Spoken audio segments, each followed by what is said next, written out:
The night she burned my passport, I didn't even realize what she had done until the smell of plastic and paper filled the kitchen.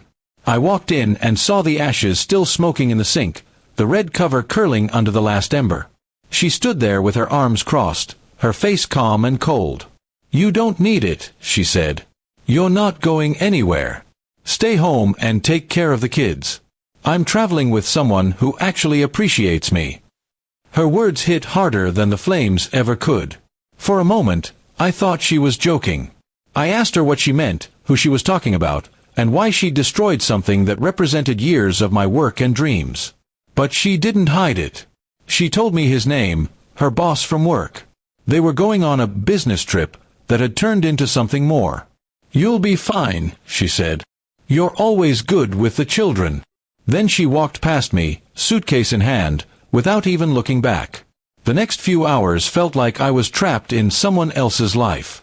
I sat on the couch, staring at the small heap of ashes.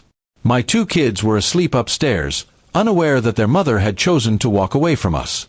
I couldn't even cry. I felt something heavier than sadness. It was humiliation. She had stripped away my freedom, my dignity, and left me with nothing but the role of a babysitter. For days, I tried to reason with her. I called, texted, begged her to at least talk about it. But she ignored every message. One of her friends slipped up and mentioned that she was in Dubai, posting pictures with the same man she'd left with. She looked radiant in those photos, while I was back home cooking for the kids, pretending everything was normal. I knew then that she wasn't coming back soon. That's when the thought of revenge started to grow, not loud or violent, but quiet and sharp. I decided I wouldn't confront her. I would make her realize what she had thrown away, and I'd make sure she faced consequences for every lie she told. I started with her job. She had used company funds for her business trip. I gathered all the receipts, screenshots, and messages I could find from her old emails and forwarded them, anonymously, to her HR department. Within 2 weeks, her company launched an internal investigation.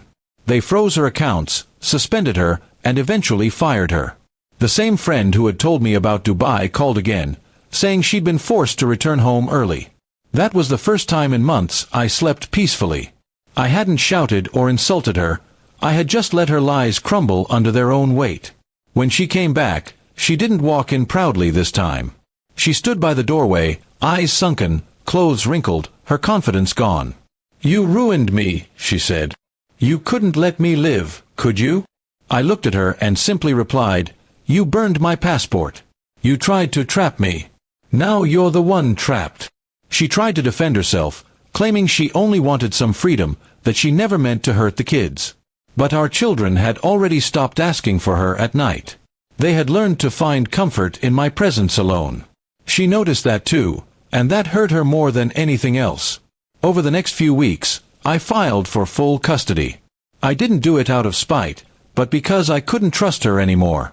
The court sided with me easily once I presented the evidence of her abandonment and misconduct. She lost custody, her job, and most of her reputation. The man she left with had long disappeared when things got difficult. She tried to rebuild, moving into a small apartment nearby to visit the kids occasionally. But they never greeted her with the same excitement as before.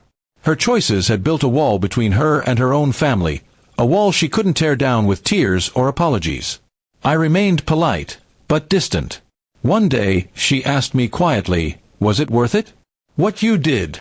I told her the truth. "I didn't do anything to you that you didn't start yourself. You destroyed one passport, but I rebuilt a whole new life from its ashes." Now, years later, my children are growing strong and happy. I've built a better home, a better career, and most importantly, peace. She still drifts on the edge of our lives, a reminder of what betrayal costs. Sometimes I see her watching from afar during the kids' school events, her face filled with regret. I don't hate her anymore. Revenge gave me closure, but what truly healed me was moving on. She once told me to stay home and look after the kids. I did exactly that, and that became my greatest victory.